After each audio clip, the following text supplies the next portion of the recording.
खुदावंद यीशु मसीह के नाम में आप सबकी सलामती हो। मैं खुदा बाप का शुक्रगुजार हूँ कि खुदा ने मुमकिन किया कि मैं आज आपके सामने उसके कलाम को, ज़िंदगी की बातों को शेयर कर सकूं। और मैं पास्टर साहब का और सारी चर्च का भी मशकूर हूँ जिन्होंने ये मौका दिया कि मैं खुदा के कलाम को आपके साथ बयान करूं। तो खुदावंद आप सबको बड़ी बरकत दे, आमीन। आज कलाम मुकद्दस का जो मजमून है वो दुआ है। तो मैं इसकी तमहीद थोड़ी सी बांध देता हूँ। जब मैं भी सोच रहा था, ये कलाम मुकद्दस तैयार कर रहा था दुआ पे, तो मेरे ज़हन में भी आया कि ये एक ऐसा मजमून है दुआ का जिसे बहुत सारे लोग जो हैं वो पढ़ते हैं और खुदा के खादमीन जो हैं वो दुआ पे मैसेज देते हैं। तो मेरे ज़हन में अगर ये बात आई तो मुमकिन है कि कलीसिया में से किसी के ज़हन में आए कि ये दुआ का जो अनवान है ये हम कई दफ़ा सुन चुके हैं। जब मैं सोच रहा था तो कलाम खुदा का है और खुदा देता है, तो खुदा ने इस बात के जवाब के लिए मुझे चंद हवाले दिए कि अगर किसी के दिल में ये ख्याल हो कि ठीक है ये मैसेज तो मैं बार बार सुन चुका हूँ, तो जब ऐसा होता है तो फिर वो इतनी गौर नहीं करता उस बात पर। तो मैं इस बात पे जोर दूंगा कि ये हवाले जो खुदा ने मुझे दिए हैं आप भी उन्हें ज़हन नशीन करें और याद रखें, और जब मौका मिले तो उसको ज़रूर शेयर करें दूसरों के साथ भी। तो मत्ती रसूल की अंजील उसका 7 बाब और उसकी 7वीं आयत जो है ये मैं पढ़ूंगा। लिखा है, ये सारे सब जानते हैं शायद को, मांगो तो तुमको दिया जाएगा, ढूंढो तो पाओगे, दरवाज़ा खटखटाओ तो तुम्हारे वास्ते खोला जाएगा। इसके साथ ही दूसरी आयत लूका रसूल की मार्फत लिखी हुई अंजील उसका 21 बाब और उसकी 33 आयत में लिखा है, आसमान और ज़मीन टल जाएंगे, आसमान और ज़मीन टल जाएंगे, लेकिन मेरे मुंह की बातें हरगिज़ ना टलेंगी। ये दो एक ऐसी आयात हैं जो तकरीबन सभी लोग इनसे वाकिफ़ हैं और ये ज़ुबानी याद हैं। और जब मैं ये आयतें मैसेज तैयार कर रहा था तो जो मेरे सवाल मैंने किया कि मेरे ज़हन में आया, तो खुदावंद ने मुझे कलाम दिया, इसके लिए इसका जवाब दिया, सोच का, इस ख्याल का जवाब दिया। लिखा है, हम दूसरा पत्रस उसका पहला बाब और उसकी 12 आयत, दूसरा पत्रस उसका पहला बाब और उसकी 12 आयत मैं कलाम पाक में से तिलावत करूंगा।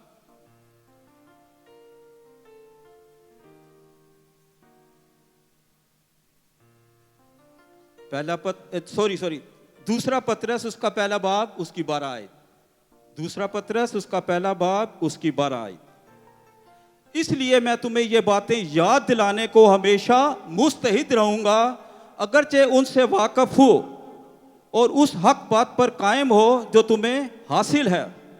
यहाँ पतरस लिखता है, हमारे लिए है, कलीसिया के लिए है, आम उसका खत है लोगों के लिए। वो लिखता है, बेशक आप उस हक बात से वाकिफ हैं तो भी मैं आपको ये बातें हमेशा याद दिलाता रहूंगा। जैसा मेरे जहन में आया कि ये दुआ का मजमून जो है वो सब जानते हैं, तो खुदा ने ये आयतें दी कि बेशक हम जानते हैं, लेकिन खुदा फिर भी अपने कलाम को बार बार अपने लोगों पर जाहिर करता है, और उसकी वजह अगली आयत में भी वाज़िया हो जाएगी। तो लिखा है कि मैं फिर भी आपको ये याद दिलाता रहूँगा, बेशक आप उस हक बात से वाकिफ़ हैं और तुम उससे पर कायम भी हो। फिर यहूदा का खत उसकी 5वीं आयत, यहूदा का खत उसकी 5वीं आयत हम पढ़ेंगे।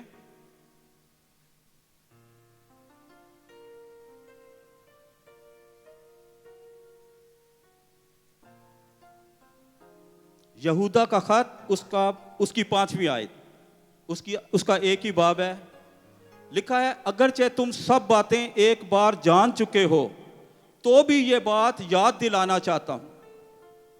यहूदा अपने खत में लिखता है कि बेशक आप सब बातें जानते हैं तो भी मैं ये बात आपको याद दिलाना चाहता हूं कि खुदावंद ने एक उम्मत को मुल्क मिस्र से निकाला, छुड़ाने के बाद हलाक किया और जो ईमान ना लाए। अब ये बात जो थी मुल्क मिस्र में से बनी इसराइल को निकालना, ये वाकया सभी लोग जानते थे, कोई भी इससे नावाकिफ नहीं होगा।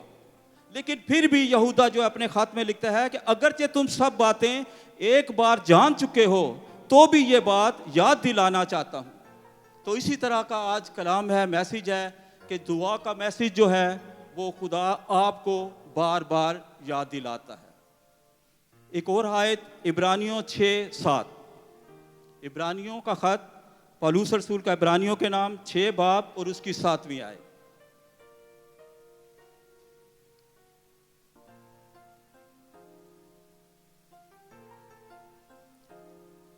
लिखा है, क्योंकि जो जमीन उस बारिश का पानी पी लेती है, जो जमीन उस बारिश का पानी पी लेती है जो उस पर बार बार होती है, जो उस पर बार बार होती है और उनके लिए कार आमद सब्जी पैदा करती है, जिनकी तरफ से उसकी काश्त भी होती है वो खुदा की तरफ से बरकत पाती है। हालेलुया।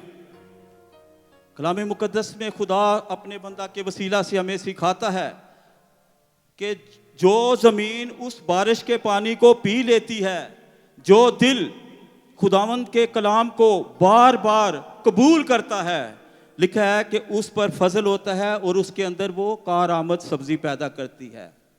तो जब खुदा बार बार कलाम करता है तो इसमें खुदा का ख़ास मकसद होता है।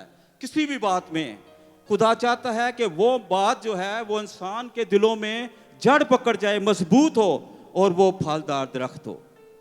तो ये आयत थी जो खुदा ने मेरी सोच के बदले में मुझे दी कि आप ये ना सोचें कि मैंने ये कलाम जो है पहले भी सुनाया या बार बार सुना है, बल्कि जब बार बार भी अगर सुना है तो आपने उसको ध्यान से सुनना है। जैसा इब्रानियों के नाम में लिखा है कि बड़ी खूबसूरत बात लिखा है कि जो ज़मीन उस बारिश का पानी पी लेती है जो उस पर बार बार होती है तो वो उसके लिए कारामद सब्जी पैदा करती है। हालेलुया। तो अब हम अपने मजमून की तरफ आते हैं। तो जो मजमून जो आयत हमने पढ़ी कि मांगो तो तुमको दिया जाएगा, तो इसका अनवान जो है मांगना, ढूंढना, खटखटाना, पुकारना, ये सब दुआ के ज़िम्मे में आता है, दुआ का एक हिस्सा है ये बातें। तो हम देखते हैं कि खुदा का वादा है कि मांगो तो तुमको दिया जाएगा। ये किसका वादा है? खुदा का है। और फिर दूसरी आयत जो मैंने लूका में पढ़ी थी कि आसमान और ज़मीन टल जाएंगे लेकिन मेरी बातें हरगिज़ नहीं टलेंगी। हालेलुया। खुदा कैसा इंसान को उसके लिए कलाम के लिए तैयार करता है कि ऐसा होगा, ये ना समझना कि खुद सिर्फ ऐसे ही कह दिया, मांगता है जो उसे मिलता है। तो हम देखते हैं आम जिंदगी में, आप हालात में कि लोग मांगते हैं और मिलता नहीं, मांगते हैं और नहीं मिलता। ये हकीकत है, इससे इनकार नहीं है। बाज़ दफ़ा बहुत सारे लोग ऐसे हैं जो दुआ मांगते हैं, उनकी दुआ कबूल नहीं होती, लेकिन उसकी खुदा का कलाम हमें सिखाता है कि उसकी कोई वजह है जो जब खुदा जवाब नहीं देता, जब दुआ को कबूल नहीं करता। तो अब देखते हैं यशाया नबी की किताब में लिखा है पहले बाब की 15 आयत में, खुदा बनी इसराइल से मुखातिब है। खुदा ने, हम सब जानते हैं कि बड़े जोर आवर बाजू से, बड़े मोजज़ात से बनी इसराइल को मुल्क मिस्र से निकाला, लेकिन क्या हुआ? वो खुदा को नाफरमान हो गए, वो बरगश्ता हो गए, उन्होंने बुतों की परस्तिश शुरू कर दी। जब उनकी हालात ऐसे हो गए तो उनके लिए फिर खुदा क्या कहता है? कहता है, लिखा है यशाया पहला बाब उसकी 15 आयत में, जब तुम हाथ फैलाओगे तो मैं अपनी आंख फेर लूंगा। तुम हाथ फैलाओगे और मैं अपनी आंख फेर लूंगा। हाँ, जब तुम दुआ पर दुआ करोगे तो मैं तुम्हारी ना सुनूंगा। ये बात भी वही खुदा कह रहा है जिसने, खुदा ने फरमाया कि मांगो तो तुमको दिया जाएगा और जो मांगते हैं उसे मिलता है। हालेलुया। क्यों? आगे लिखा, क्योंकि तुम्हारे हाथ तो खून आलूदा है। किस लिए खुदा उनकी दुआ को नहीं सुनता? कि उनके हाथ खून आलूदा हैं। नापाक हो चुके हैं। जबकि तीमुथियुस के खत में लिखा है कि हर मर्द को चाहिए कि वो पाक हाथों को उठाकर दुआ करे। जब इंसान पाक हाथों को उठाकर दुआ करता है तो खुदा उसकी दुआ कबूल करता और उसकी सुनता है। हालेलुया। फिर याकूब का खत, उसका 4 बाब और उसकी 2 और 3 आयत पढ़ेंगे इसी हवाले से कि खुदा दुआ क्यों नहीं सुनता। जब मांगते हैं तो क्यों नहीं पाते। याकूब का खत, उसका 4 बाब और उसकी 2 और 3 आयत में लिखा है, तुम ख्वाहिश करते हो और तुम्हें मिलता नहीं, तुम ख्वाहिश करते हो और तुम्हें मिलता नहीं।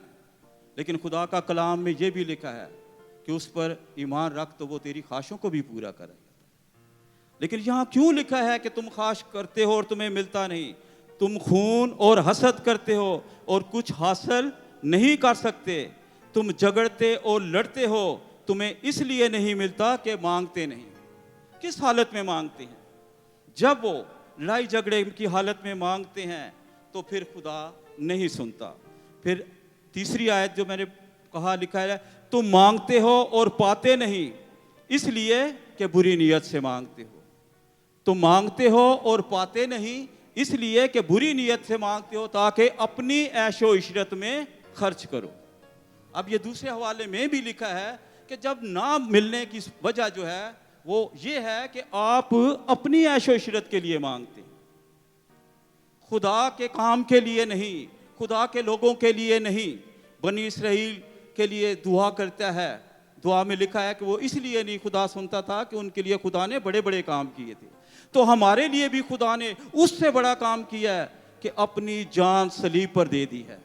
तो हमें उसके लोगों के लिए फिक्र करनी है, उनके लोगों को याद रखना है, उनके लिए दुआ करनी है। और फिर एक और आयत ये भी सब जानते हैं, मत्ती रसूल की अंजील उसका 6 बाब और 32 और 33 आयत में लिखा है कि हमने कैसे दुआ मांगनी है और दुआ में क्या मांगना है ताकि खुदा हमारी दुआ को कबूल करे।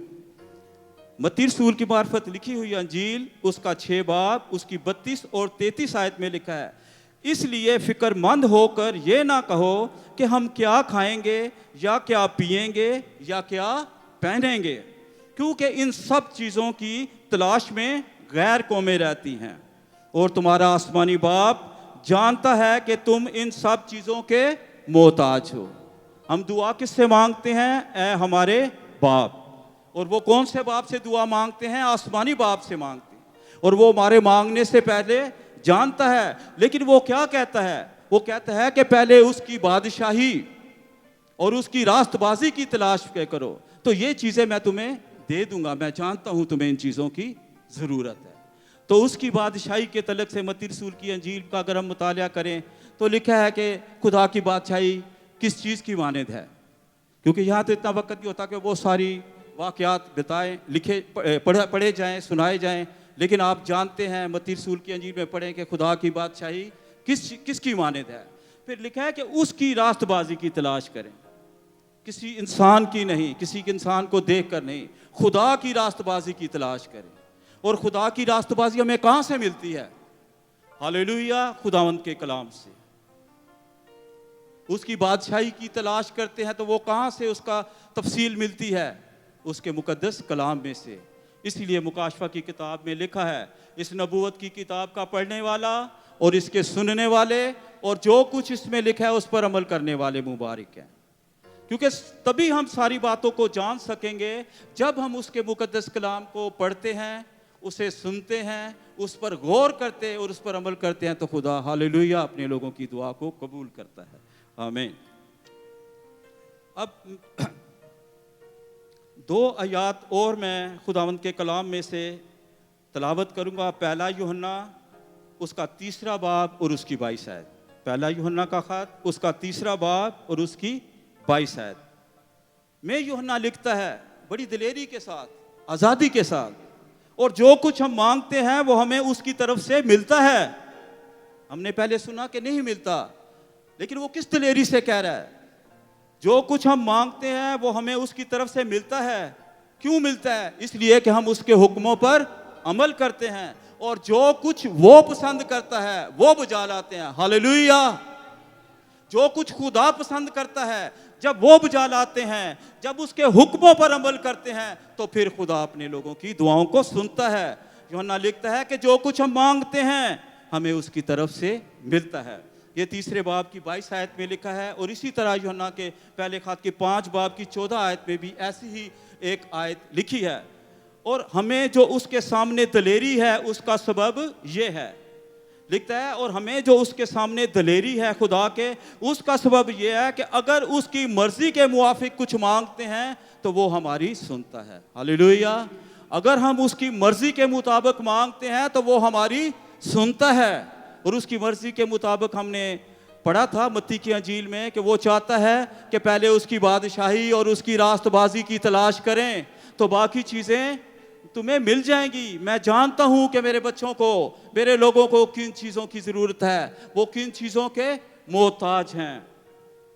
यशायाह की किताब में लिखा है, जब इंसान उसकी मर्जी के मुताबिक मांगता है तो बड़ी अच्छी बात लिखी है, खूबसूरत बात। यशायाह की किताब उस 65 बाब की 24 आयत में लिखा है, और यूं होगा मैं उनके मांगने से पहले जवाब दूंगा। हालेलुया। वो खुदा अपने लोगों के मांगने से पहले जवाब देगा जब हम उसकी मर्जी के मुआफिक मांगेंगे, जब हम उसके हुक्मों पर अमल करेंगे, जब हम वो बातें बुझा लाएंगे जो उसे पसंद हैं। तो लिखा है कि यूं होगा कि मैं उनके मांगने से पहले जवाब दे दूंगा, और वो हनूज कह ना चुकेंगे कि मैं सुन लूंगा। हालेलुया। वो अभी अपनी बात पूरी भी नहीं कर चुकेंगे, वो अपनी दुआ को पूरा भी नहीं कर चुकेंगे, अभी वो हनूज ना कह चुकेंगे कि मैं उनकी सुन लूंगा। हालेलुया। वो खुदा दिलों को जानता है। जब उसकी मर्जी के मुताबिक मांगते हैं तो लिखा है वो मांगने से पेशतर जानता है। हालेलुया। फिर हम देखते हैं ज़बूर की किताब में आयत सबको आती है कि खुदा अपने महबूब को तो नींद ही में दे देता है। रब्बना शिंदाला रज़ी, काश उसका महबूब हम बन जाएं, उसके पसंद आ जाएं हमारी जिंदगियां, हमारी दुआ उसे पसंद आ जाए। हालेलुया। तो वो अपने महबूब को नींद ही में दे देता है।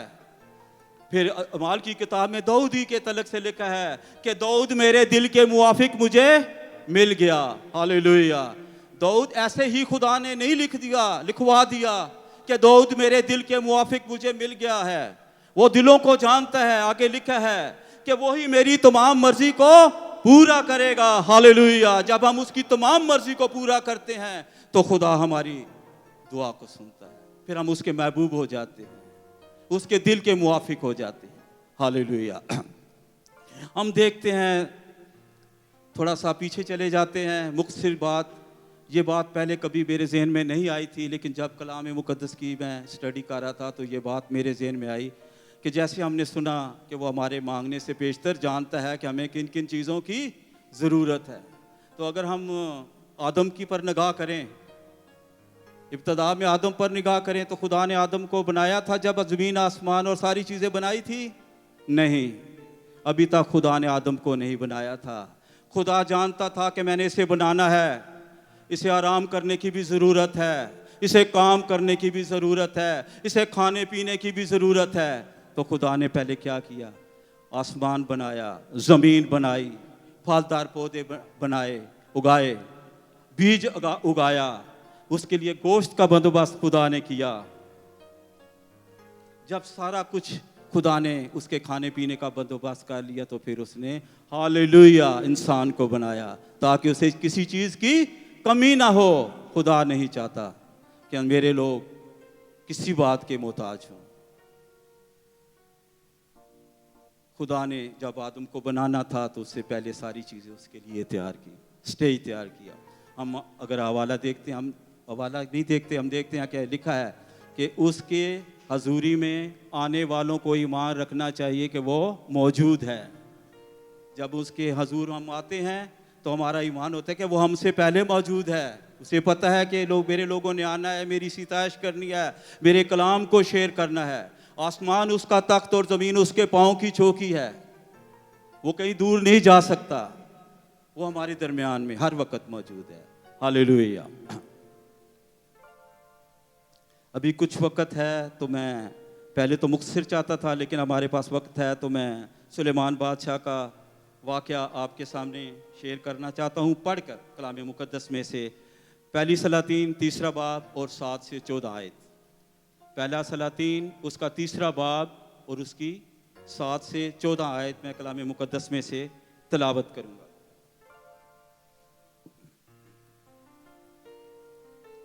कलाम मुक़द्दस में लिखा है, और अब ए खुदावन मेरे खुदा, तूने अपने खादम को मेरे बाप दाऊद की जगह बादशाह बनाया है।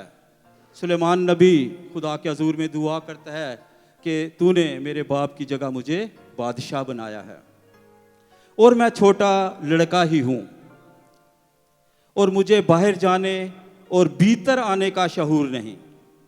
मुझे बाहर जाने और भीतर आने का शऊर नहीं, यानी कि उस तख्त पर जाने और आने का शऊर नहीं है। क्योंकि एक असूल होते हैं बादशाहों के तख्त पर बैठने के, तो वो कहता है मुझे तो पता नहीं है। तो इसके लिए क्या कहता है, और तेरा खादम तेरी कौम के बीच में है। तेरा खादम बीच में है, वो बादशाह है लेकिन वो अपने आप को खादम जाहिर करता है। कहता है ऐ कि खुदावन तेरा खादम तेरे बीच में है, तेरा खादम तेरे बीच में है जिसे तूने चुन लिया है, और ऐसी कौम है जो कसरत के बायस ना गिनी जा सकती है ना शुमार हो सकती है। उस वक़्त बनी इसराइल के तलक से लिखा है कि बहुत बड़ी कौम थी। तो उसने दुआ की कि मैं तो अभी बच्चा हूँ, तूने मुझे बादशाह बना दिया है, तो मैं कैसे तेरी इतनी बड़ी कौम को संभाल सकूँगा, साफ कर सकूँगा, उनकी देखभाल कर सकूँगा। तो उसने क्या कहा, सो तू अपने खादम को अपनी कौम का इंसाफ करने के लिए समझने वाला दिल अनायत कर, ताकि मैं बुरे और भले में इम्तियाज कर सकूं, क्योंकि तेरी इस बड़ी कौम का इंसाफ कौन कर सकता है। उसने दुआ की। तो दुआ में क्या मांगा सुलेमान ने? कुछ मांगा अपने लिए? नहीं मांगा। उसने उस कौम के लिए जिसे खुदा अपने जोरावर बाजू से मुल्क मिस्र से निकाल लाया, उसके लिए मांगा कि मैं उनका इंसाफ कर सकूं। उसने खुदा से ये मांगा। तो आगे हम पढ़ते हैं, और ये बात खुदावंद को पसंद आई। हालेलुया। खुदा को ये बात पसंद आई कि इसने अपने लिए कुछ नहीं मांगा, मेरी कौम के लिए मांगा है। तो ये बात खुदावंद को पसंद आई कि सुलेमान ने ये चीज़ मांगी, और खुदा ने उससे कहा चूंकि तूने ये चीज़ मांगी और अपने लिए उम्र की दराजी की दरख्वास्त ना की। खुदा उससे कहता है कि तूने मुझसे इंसाफ के लिए अक्ल मांगी है, तूने अपने लिए उम्र की दराजी की दरख्वास्त मुझसे नहीं की, और ना अपने लिए दौलत का सवाल किया, ना अपने दुश्मनों की जान मांगी, बल्कि इंसाफ पसंदी के लिए तूने अपने वास्ते अक्लमंदी की दरख्वास्त की। हालेलुया। सो देख मैंने तेरी दरख्वास्त के मुताबिक किया। जब हम उसकी मर्जी के मुताबिक मांगते हैं तो खुदा कबूल करता है। मैंने तेरी दरख्वास्त के मुताबिक किया। मैंने एक आकिल और समझने वाला दिल तुझको बख्शा, ऐसा कि तेरी मानद ना तो कोई तुझसे पहले हुआ और ना कोई तेरे बाद बर्पा होगा। हालेलुया। कितना बड़ा एजाज खुदा ने दिया, जिसने खुदा के लोगों के लिए दुआ की, अपने लिए नहीं। तो खुदा ने उसे बड़ा एजाज दिया कि ना कोई तुझसे पहले हुआ तुझ जैसा, और ना कोई तेरे बाद तुझ जैसा बर्पा होगा, और मैंने तुझको कुछ और भी दिया जो तूने नहीं मांगा। हालेलुया। खुदा कह रहा है उससे सुलेमान को कि तूने अपने लिए कुछ नहीं मांगा, लेकिन जो कुछ तूने नहीं मांगा मैं वो भी तुझे दूंगा, क्योंकि उसको हमारे जरूरतों की फिक्र है। वो जानता है कि हम इन चीज़ों के मोहताज हैं, और मैंने तुझको कुछ और भी दिया जो तूने नहीं मांगा, यानी दौलत और इज्जत, ऐसा कि बादशाहों में तेरी उम्र भर कोई तेरी मानद ना होगा। हालेलुया।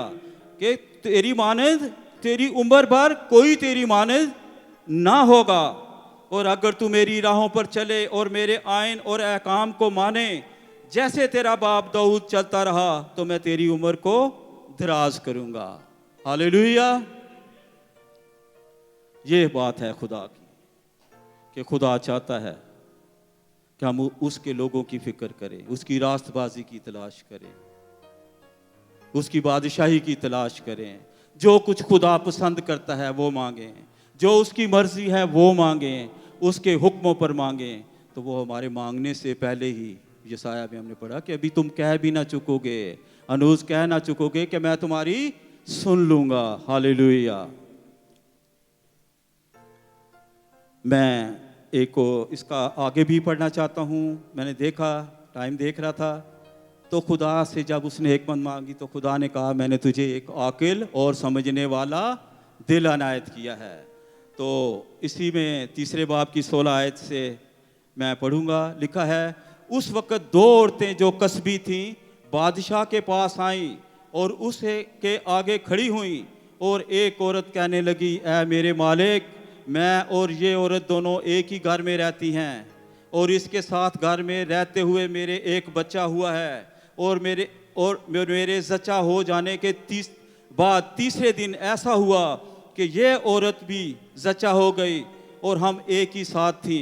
कोई गैर शख्स उस घर में ना था सिवा हम दोनों के जो घर ही में थी।